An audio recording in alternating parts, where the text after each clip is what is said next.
Yan.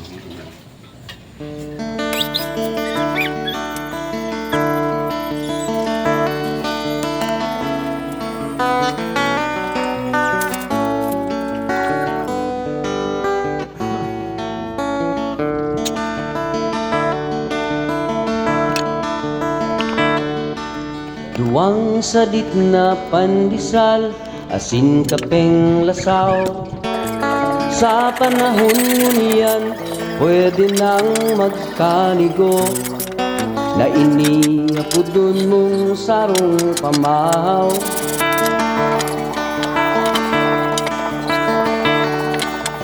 Dahon kamuting kahoy, binangutan ng bulinaw.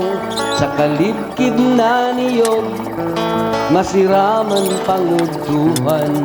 Kung rayaon ang mga mahal sa buhay. Dai ko kaipuhan, an mamanti kang kakanon. Kung halit sa gibong bakong tultol. Dai ko kaipuhan, an adobo umorkon. Kunan pagkatapos iguang iisipon. Maray pa ang linan akna natong sa simpleng buhay na tuninong.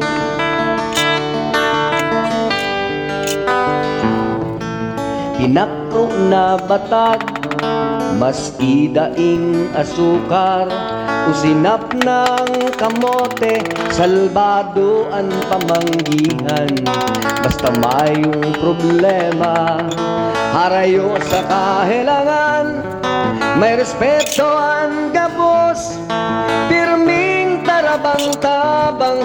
Ang pamilyang nagkakaminuruutan. Dai ko kaipuhan, an palasyo o mansyon. Basta may kawayan pasingugon. Dai ko kaipuhan, an kwartang milyon-milyon. Kung halik man lang sa gibong hapon. Maski pa gadan ka na, haloy ng panahon. Mga gibo mong sala, mga saray mong bata. Siyertong gabos iyan kakay-kayon. Naaara man ako, kaniyaman sa mundo. Kaya naghihigos para sa futuro kan pamilya ko.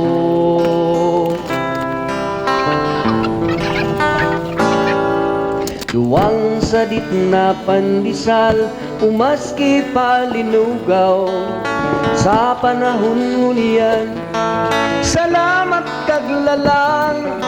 Sa biyaya na sa mong pighaharampangan.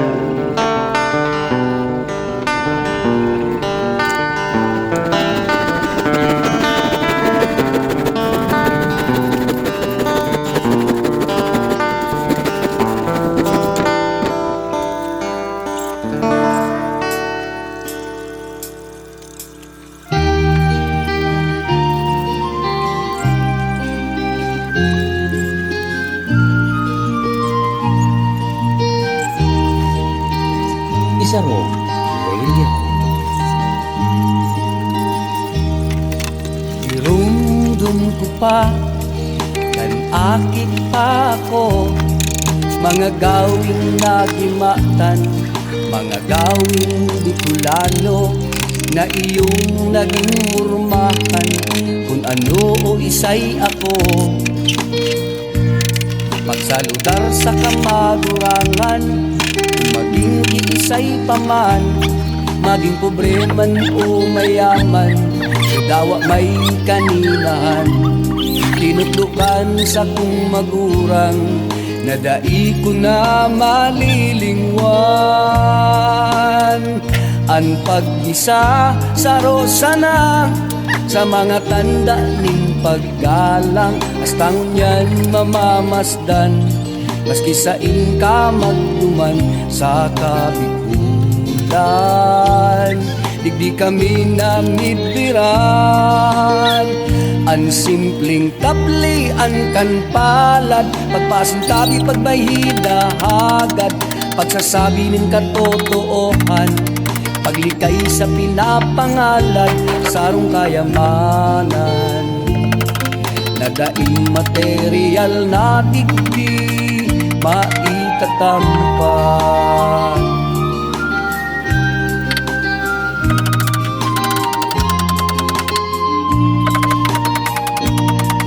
Ang iba nagbebeso-beso, nasain da iyan ang uso, daing kustyon basta ang obheto, ang pagiging makatao, pakumbaba asing sincero, tatakning pagiging Bicolano.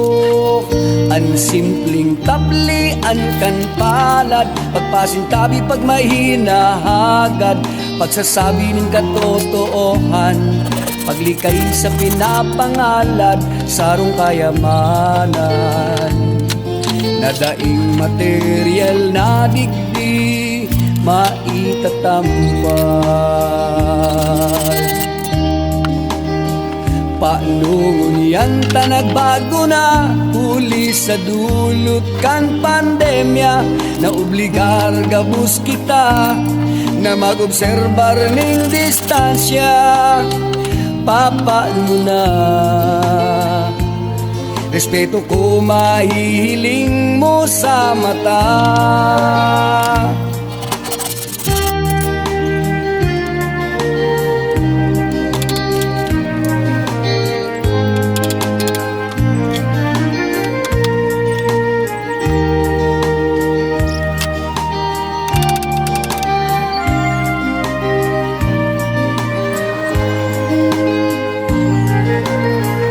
Anpo asing opo na termino, ang pagkatais nin mga siko, luhay na kuntak nin mga kamauo, haros dainin pagbabago, mamamatean mo.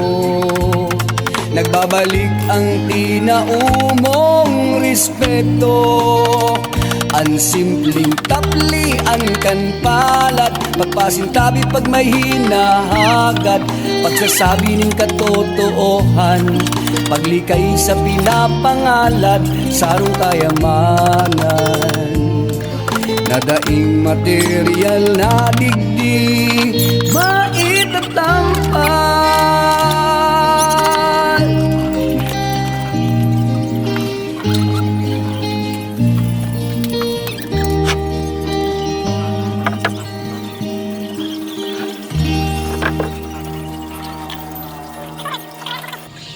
Yan.